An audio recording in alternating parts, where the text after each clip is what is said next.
to Pamela's Plant-Based Kitchen. Today we have the pleasure of making homemade hummus. So in preparation for the hummus today, I have made a bag of dried chickpeas that I bought at the store for about $1, and I've made it in the Instapot. So here we have the chickpeas in the Instapot. You can see that they have finished cooking. And I have a couple of bay leaves that I put in here. I didn't put any salt or anything. One of the good things about making the beans from scratch yourself is, well, first of all, they're very economical. And second of all, you can control the sodium and oil content, make sure there's no additives that you don't want in it. Now, we're using the equivalent of 1 can of canned chickpeas, which is about 15 ounces. So I put just under 2 cups worth of chickpeas in my strainer, and I'm going to add them to my food processor. So we have our lovely chickpeas. You can see the smoke is still rising from them because they're still warm from having just cooked in the Instapot.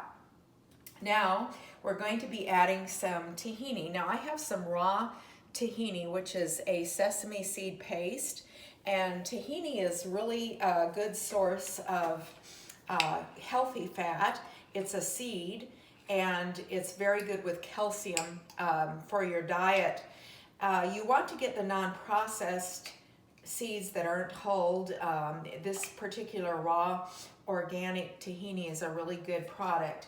We're going to put 2 teaspoons of tahini in with our chickpeas now. Let me just check my recipe and make sure it was teaspoons and not tablespoons. It is teaspoons, so we're putting 2 teaspoons of tahini in, which isn't very much. You can see it's not a big product here in the recipe. So we have 1 teaspoon here that we're going to add, and let me just scrape that out. And then we'll put in our 2nd teaspoon of tahini, and we are getting that all creamy and nice in the spoon here. And we'll just add this 2nd teaspoon. And then we're going to add our spice mix, and I've already pre-measured the amount of the spices that go in it, and I'll show you what they are. So for our spices, we're going to have a combination of half a teaspoon of salt. Now I like to use iodized salt in my baking because it's so easy to grind the sea salt when you're making a soup or seasoning your food. But when I'm baking, I like to use the iodized table salt because it's important for our thyroid health to get our iodized table salt. So in our seasoning mix that we're going to use, we have paprika and we have cumin along with our iodized sea salt. And we're going to sprinkle that into our chickpea mix. And next we have taken the juice of a lemon and we have squeezed it here in our little strainer. And we're going to pour the juice of the lemon, as you can see, it's all fresh and yummy, into the chickpeas and the spice mixture and the tahini that we have in here. And next we're going to take a clove of garlic. So I separated one of the cloves of the garlic and I took the paper off of the clove.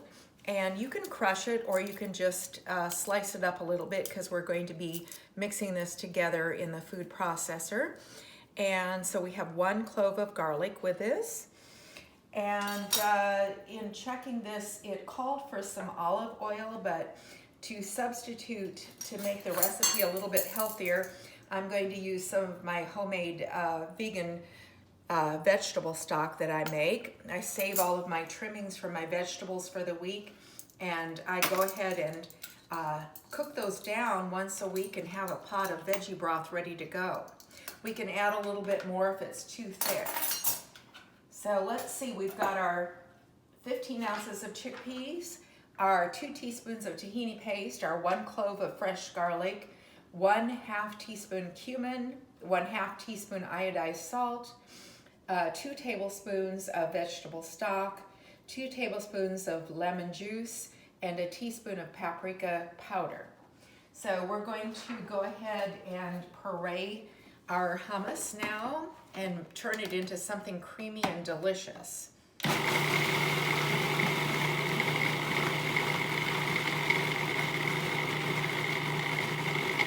We're going to just check it. We may have to scrape the sides down because we want it to get creamy. Right now it has a little bit of the whole chickpea in it, and we want to make it a little bit more emulsified and creamy so that we can use it with our wraps, our sandwiches, our crackers, however we want to eat it. And so here we go, one more time in the food processor.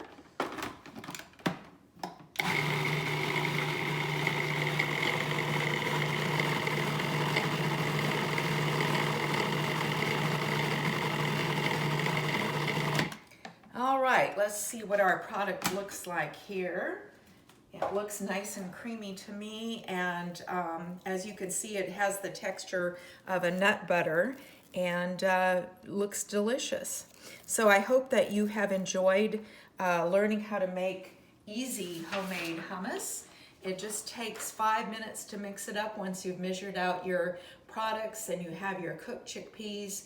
Yes, you can use canned chickpeas, but I find it economical and easy to put them in the Instapot.